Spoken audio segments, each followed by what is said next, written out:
Yo bro, this is just a short video for you, so hopefully I can work out how to set it to private on YouTube. So we're at the Witch's Cavern in Hanand, you know where that is, just underneath the D. Fast travel to there if you're not nearby. Got a handy trick for you, I'll show you that in a minute. I say it's a short video, I've thought of a couple of other things as well. Anyway, cauldrons. Into Sylvia's cave. There's the tree, and then it's on your left. It's not the silver cauldron looking one, it's that one there, look, the terracotta one. So that's the cauldron. You know, as we go into it, activate it, and then he lights it up. Hopefully the sound works this time. I didn't realise that when you plug the microphone in, you have to manually go into settings and tell the PlayStation to not audio output through the microphone, but audio output through the controller and not auto switch it, which is, I don't know why it does that. But there we go. Clicking across, I've not got enough water, which is weird because I'm sure I've got loads of water, but I think it might be back at the camp.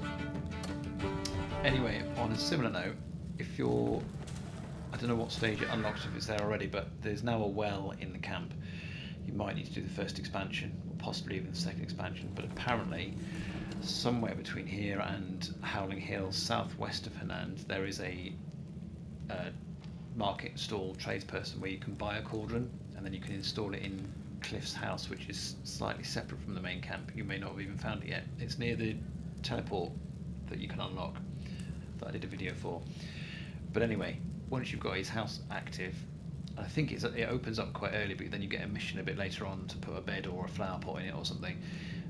But yeah, apparently you can buy a cauldron, so I'll have a look for that. If I find it, I'll do you another short video for that. But you were also talking about abyss gears and how to do those. So we come to Sylvia, go into her workshop. You should know I can't read your mind. So you can embed abyss gears as you pick them up. So you see my grey wolf bow, it's got 5 slots and one of them is greyed out at the moment.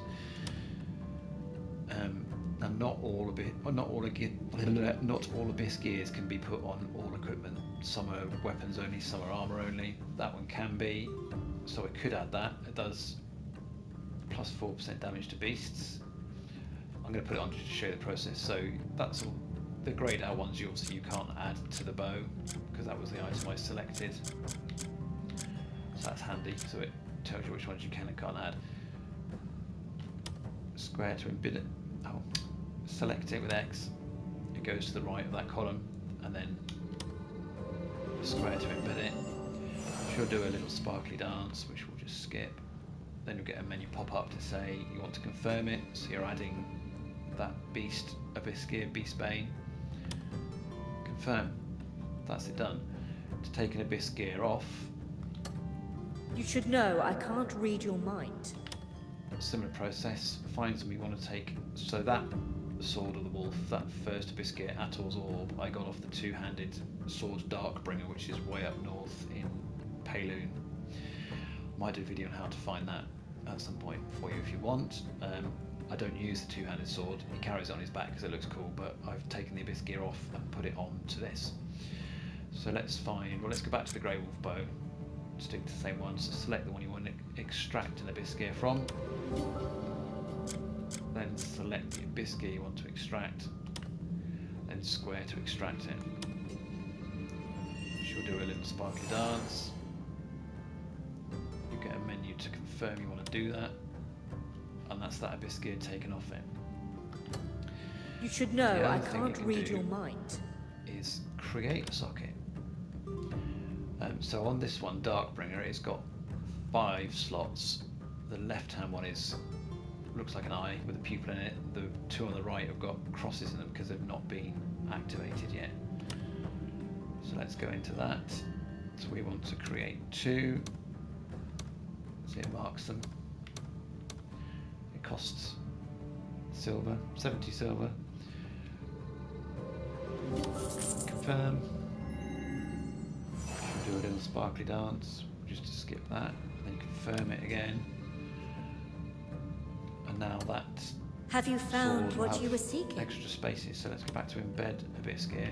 So see, Darkbringer's now got 3 vacant slots. So we could put wind beastbane on there, we could put wind slash on there. It's probably the only 2 I've got at the moment that go on it. The other are weird food effects. I don't know what those go on. Could put on armour apparently. So let's just show the process again. So we're going to put beastbane and wind slash on there. So X to select it, X to select it, square to embed them.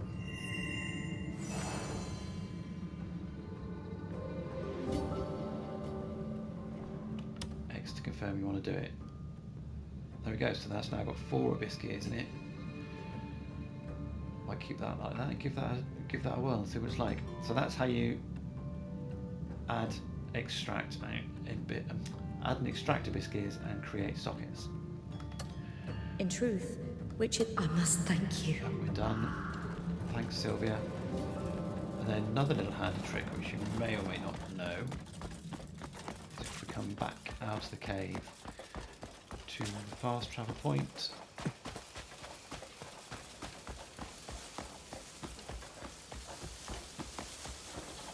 Wait. You then come to the map and you want to go somewhere else, which I was going to try and show you where I found his current helmet. That means remembering where it was I got it from. It was in one of the sanctums, but I can't quite recall which sanctum it was in. Or what they look like on the map. Is it that one down there? No. Anyway, I'll find out where that is and I'll show you where to get that from. Maybe it was up there somewhere. Oh, maybe it was that one. No, that's the castle. See, there's so much stuff to remember. Thank God for Reddit. Anyway, travel points. We've digressed. We're at Sylvia's fast travel point, and say we want to go to this one down here. If you stand on a fast nexus point, when you teleport, it does this.